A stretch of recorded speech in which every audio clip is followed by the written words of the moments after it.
शायर कहता है, रात मैंने चाहतों की सब किताबें फाड़ दी, रात मैंने चाहतों की सब किताबें फाड़ दी, सिर्फ कागज पे लिखा एक लफ्ज़े माँ रहने दिया। रात मैंने चाहतों की सब किताबें फाड़ दी, सिर्फ कागज पे लिखा एक लफ्ज़े माँ रहने दिया। और ऐ अंधेरा देख ले मुंह तेरा काला हो गया, ऐ अंधेरा देख ले मुंह तेरा काला हो गया, माँ ने आंखें खोल दी कमरा उजाला हो गया, माँ ने आंखें खोल दी कमरा उजाला हो गया। जब भी मेरी कश्ती सैलाब में आ जाती है, माँ दुआ करती हुई ख्वाब में आ जाती है। मोहतरम हज़रात, थोड़ा बोले आप, है ना। आला हजरत के बारे में शायर कहता है, हजरत तवज्जो चाहता हूं, कौन समझता है दुनिया में किसी और का दुख, कौन समझता है दुनिया में किसी और का दुख, रेल का वजन तो पटरी को पता होता है। कौन समझता है दुनिया में किसी और का दुख, रेल का वजन तो पटरी को पता होता है। और एक दो दिन नहीं रोजाना लिखे 58 सफा, एक दो दिन नहीं रोजाना लिखे 58 सफा, तब जाकर के कोई अहमद रजा बनता है, तब जाकर के कोई अहमद रजा बनता है।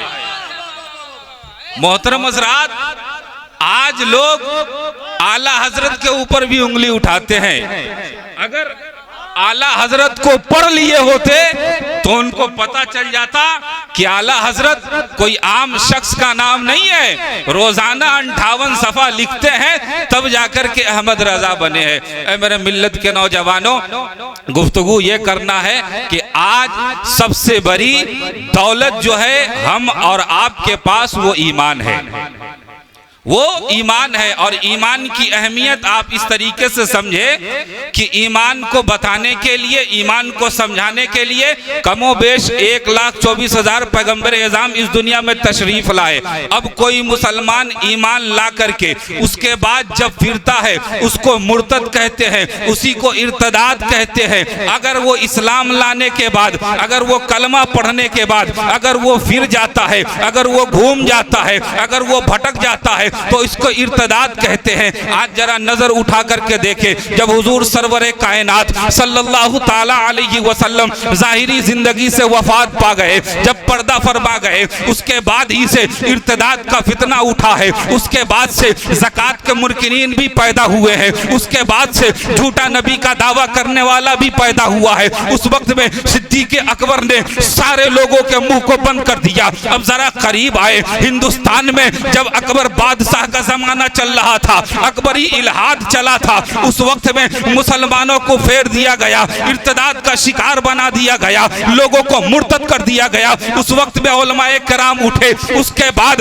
अकबरी इल्हाद को भी रोका। उलमाए कराम का हर जमाने में रोल रहा है, इस जमाने में भी है, पिछले जमाने में भी रहा है, आने वाले जमाने में भी रहेगा। अकबरी इल्हाद को रोकने वाला कोई और नहीं था, यही उलमा की जमात थी। जब अकबर बादशाह कहने लगा, उसके बाद उलमाए कराम खड़े हुए और अलल ऐलान करने लगे। अब जाकर के अकबरी इल्हाद से लोग बचने लगे, उधर से भटकने लगे, अब जाकर के राह रास्त पर आने लगे। जरा गौर करें, पिछली सदी की बात मैं बता रहा हूं। उस वक्त में शुदी तहरीक चली थी, उस वक्त में 8 लाख मुसलमानों को मुर्तद बना दिया गया था, 8 लाख मुसलमानों को इर्तदाद का शिकार बना दिया गया था। उस वक्त में आला हजरत के साहबजादे उठे, मुजद्दिद अल्फसानी के दौर में भी ये काम हुआ था। आला हजरत के साहबजादे उठे हैं, जिसको हम और आप मुफ्ती आजम हिंद कहते हैं। जब उन्होंने कमाल संभाली है, सारे लोग जो भटके हुए थे उसको धीरे धीरे कर करके फिर इस्लाम में दाखिल किया। ऐ मेरे मिल्लत के नौजवानों,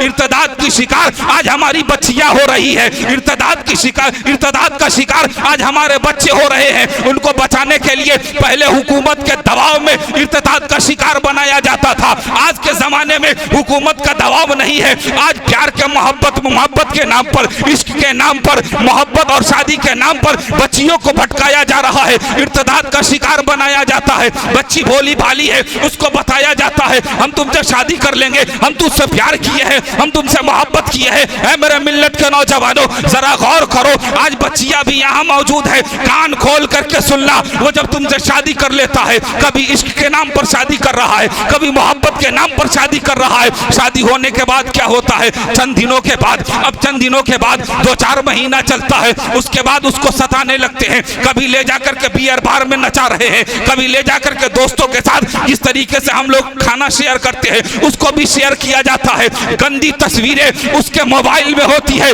जब वो बच्ची अब निकलना चाहती है, जब वो बच्ची भागना चाहती है कि हम इस शिकार से निकल जाए, इसके पंजे से निकल जाए, इसके पंजे से छुटकारा पा जाए, अब वो बच्चा दिखाता है मोबाइल, ये देख नंगी तस्वीरें हैं, अगर आज तू भाग जाएगी सोशल मीडिया पर तुम्हारी तस्वीर शेयर कर दूंगा, ना तो यहाँ की तू रहेगी ना वहाँ की रही। अब उस बच्ची कच्ची उम्र में जो प्यार करती है वो ना समझ होती है, उसकी दुनिया भी बर्बाद होती है, आखिरत भी बर्बाद होती है। हम और आप कब समझेंगे? आज प्यार और मोहब्बत के नाम पर बच्चियों को इस तरीके से वर्गलाया जाता है, इस तरीके से भटकाया जाता है जिसका अंदाजा नहीं लगा सकते आप। जब आप रिपोर्ट को पढ़ेंगे आपको पता चलेगा। अभी भी लगभग 8 लाख से ज्यादा बच्चियों को राह रास्त से हटा दिया गया है। ऐ मेरे मिल्लत के नौजवानों, बच्ची को तालीम कौन देगा, बच्ची को तरबियत कौन देगा? आज हमारे पास न तो स्कूल है, न तो कॉलेज है, न तो यूनिवर्सिटी है। आज जो हम शादियों पर करोड़ों नहीं अरबों खर्च करते हैं, अगर उसमें से चंद रुपये बचा करके अगर आज हम कॉलेज खोल लिए होते, अगर यूनिवर्सिटी खोल लिए होते, अगर स्कूल खोल लिए होते, तो ये दिन देखने की नौबत ना आती। ऐ मेरे मिल्लत के नौजवानों, शादियों में जो फजूल खर्ची करते हो उसको रोको और अपने बच्चियों के लिए कॉलेज बनाओ जहां पर पढ़ने वाली हमारी बच्ची हो, पढ़ाने वाली हमारी बच्ची हो, गैर का कोई एंट्री ना हो। अगर नहीं कीजिएगा तो इससे आप बचा नहीं सकते हैं। इससे बच्चियों को मुर्तद बनने से आप रोक नहीं सकते हैं। ऐ मेरे मिल्लत के नौजवानों, जरा गौर करो, शादियों में जो हम खर्च करते हैं, शादियों के नाम पे जो खर्च करते हैं, कुरान का फरमान है ना, खुद भी जहन्नम की आग से बचो और अपने अहलो अयाल को भी जहन्नम की आग से बचाओ।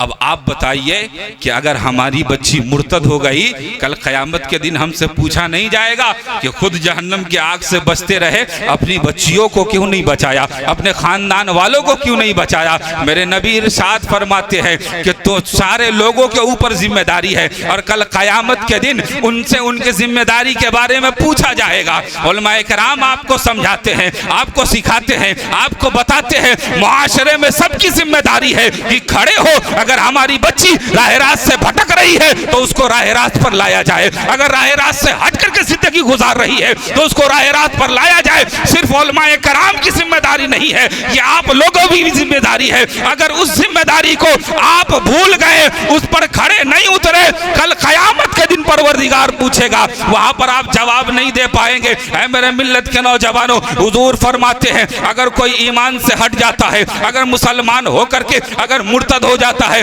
माज बिन जबल से रिवायत है, हुजूर सल्लल्लाहु अलैहि वसल्लम इरशाद फरमाते हैं कत्ल होना पसंद कर लेगा, जलना पसंद कर लेना, मगर इस्लाम से हटना पसंद नहीं करना। उसके बाद मूसा अशअरी माज बिन जबल के पास आते हैं और अर्ज करते हैं फला इंसान पहले मुसलमान था, अब मुर्तद हो गया है, अब यहूदी हो गया है। माज बिन जबल जब सुनते हैं खड़े हो जाते हैं कुर्सी पर से, उसके बाद कहते हैं हम उस वक्त तक नहीं बैठेंगे जब तक उसको कत्ल न कर दिया जाए। ऐ मेरे मिल्लत के नौजवानों, आपको कौन बताएगा, आपकी बच्चियों को कौन बताएगा, आपको कौन समझाएगा, आपकी बच्चियों को कौन समझाएगा? यहाँ से तकरीर हो रही है, जो बच्चियां नहीं आई हैं, जो औरतें नहीं आई हैं, जो मर्द नहीं आए हैं, उनको आपकी जिम्मेदारी है कि जाकर के बताएं बताएं किस तरीके से बच्चियों को इर्तिदाद का शिकार बनाया जाता है, किस तरह बच्चियों को मुर्तद बनाया जा रहा है मेरे मिल्लत के नौजवानों। जब 1990 में ये बात छपी, ये बात आम होने लगेगी कि 50 साल के बाद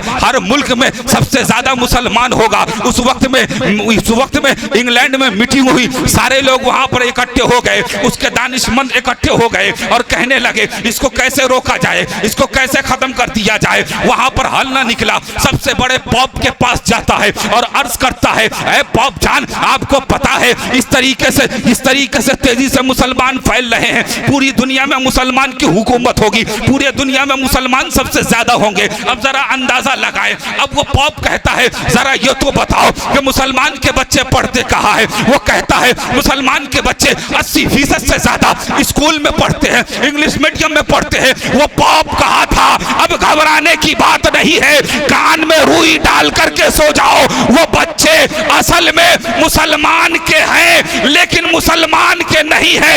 अब इंग्लिश मीडियम की तालीम के अंदर, उसके बोतल के अंदर वो जहर घोल करके पिलाएंगे कि वो जाहिरी जिंदगी में मुसलमान रहेगा मगर मुसलमानों की बोली नहीं बोलेगा, मुसलमानों की बोली नहीं बोलेगा। आपकी तवज्जो चाहता हूं, जरा गौर करें। आज जितने ग्रेजुएट लोग हैं, इल्ला माशाअल्लाह चंद को हटा दे, उनकी बोली जब सुनेंगे आपको पता चलेगा कुफ्र के मानने वाले जितनी बोली इस्लाम पे नहीं भोंकते हैं उससे ज्यादा ये ग्रेजुएट मुसलमान भोंकता है।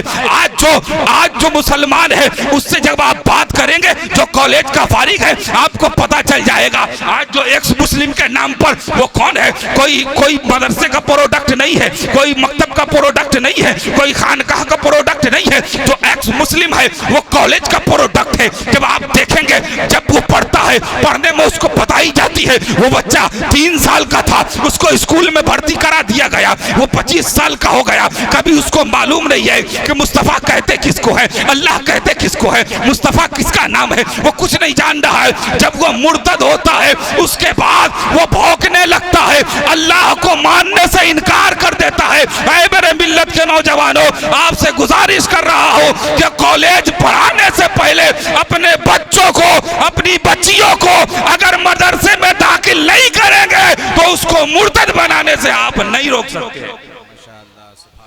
अगर उसको रोकना है तो सबसे पहले आपको मदरसे में तालीम दिलवानी पड़ेगी। आज सबसे ज्यादा अगर बच्चियों को भटकाने में अगर किसी का रोल है तो वो फिल्म का रोल है। फिल्म में दिखाया जाता है, वो हकीकत फिल्म में थोड़ी होता है, वो कहानी है, वो जिंदगी की हकीकत थोड़ी है, वो ख्वाब है। बच्ची देखती है, वो कहती हम भी हीरोइन बनेंगे, हम भी हीरोइन की तरह चलेंगे। अगर आपको अपना आइडियल बनाना है तो उम्मे सुलैम के वाकया को पढ़े। जब वो बेवा हुई उसके बाद एक काफिर उसको पैगाम निकाह देता है।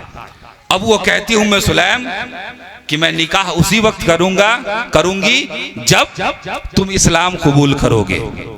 अब वो इस्लाम कबूल करता है, हजरत अनस निकाह पढ़ाते हैं।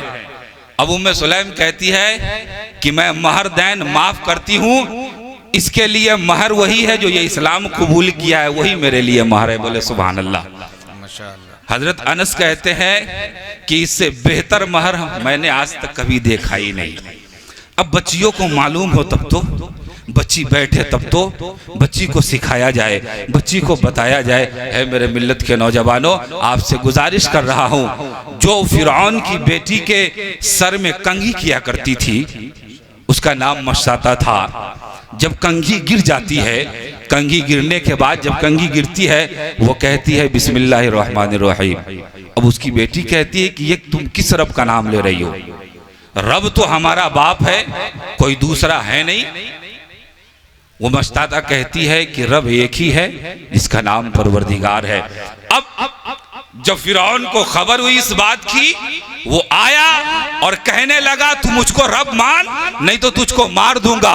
वो बच्ची कहती है मरने से मैं नहीं डरती, अल्लाह एक है। उसके बाद उसका नन्ना सा बच्चा था, नन्ना से बच्चा को लाया गया, उसके सीने पर लेटाया गया, उसके सीने पर उसको कत्ल कर दिया गया। एक रिवायत में यह है कि तांबे के पीतल को लहकाया गया, उसको उजाला गया, उसको आग से दहकाया गया, उसके बाद उसमें ले जाकर के उसको डाल दिया गया। मगर वो बच्ची दीन से नहीं फिरी और वो दावत दे करके गई है, ऐ मेरे नबी की उम्मत की बेटियों, याद रखना अगर कत्ल करना हो उसको भी मंजूर कर लेना, अगर कोई जला देता हो उसको भी मंजूर कर लेना, क्योंकि ये 4 दिन की चांदनी है, फिर अंधेरी रात है। कल कयामत के दिन जो हिसाबो किताब के बाद जिंदगी है वो हमेशगी के लिए है। मरना तो पसंद कर लेना मगर ईमान से फिरना पसंद नहीं करना। जिंदाबाद जिंदाबाद। अगर आप बेटियों को तालीम देंगे तब, बेटियों को बताएंगे तब। फिरौन की बीवी को कौन नहीं जानता जिसका नाम आसिया है। आसिया के बारे में जब फिरौन को पता चला कि मेरी बीवी भी ईमान ले आई है, उसके बाद उसको फिरौन समझाता है तुम हमको मान लो नहीं तो बहुत सजा देंगे। उसके बाद क्या होता है, उसके बदन में चीरे लगाए गए, चीरे लगाने के बाद मिर्ची लगाई गई, मिर्ची लगाने के बाद जब वो तड़पने लगी उस वक्त भी कहा गया तुम ईमान से फिर जाओ। वो कहती है नहीं नहीं हम ईमान से नहीं फिरेंगे। उसके बाद उसको कील मार करके टांग दिया गया। उसके बाद भी उसको कहा गया तुम फिर जाओ, तुमको माफ कर दिया जाएगा। वो कहती है अरे नहीं नहीं मैं नहीं फिरूंगी। उसके बाद चीख करके कहती है ऐ परवरदिगार जन्नत में मेरा ठिकाना दिखा दे। अल्लाह तबारक व तआला उसको जन्नत में ठिकाना दिखाता है। उसके बाद उसकी रूह परवाज कर जाती है। आज अगर हम बच्चियों को बताएंगे तब तो, सिखाएंगे तब तो, हम बताते नहीं है, हम समझाते नहीं है, हम सिखाते नहीं है मेरे मिल्लत के नौजवानों, बच्चियों आपसे भी गुजारिश है, आज आप बैठी हैं, कोई अगर आपको भटकाता है, कोई अगर इर्तिदाद का शिकार बनाना आपको चाहता है तो याद रखिएगा ये जो वाक़यात हम आपको बताए हैं उसको याद रखिएगा, उस पर अमल कीजिएगा। ये 4 दिन की चांदनी है। कोई बिल्डिंग के नाम पर, कोई शोहरत के नाम पर, कोई गाड़ियों के नाम पर, कोई पैसों के नाम पर अगर आपको भटकाता है तो भटकने की ज़रूरत नहीं है। आप इन वाक़यात को याद कर लीजिएगा, फिर इंशाअल्लाहुल अज़ीज़ आप यहाँ भी कामयाब रहेंगी, कल क़यामत के दिन भी कामयाब रहेंगी। फिर इंशाअल्लाहुल अज़ीज़ कभी गुफ्तगू होगी। इतने देर कहने में कुछ ऐसा लफ्ज़ निकला हो जिससे इंसान कुफ्र की हालत तक पहुँचता है, आइए सारे लोग मिलकर के इस्तग़फ़ार पढ़िए अस्तग़फ़िरुल्लाह रब्बी मिन कुल्लि ज़ंबिन व अतूबु इलैहि, कलमा शहादत अशहदु अल्ला इलाहा इल्लल्लाहु व अशहदु अन्ना मुहम्मदन अब्दुहु व रसूलुहु। अस्सलामु अलैकुम व रहमतुल्लाहि व बरकातुहू।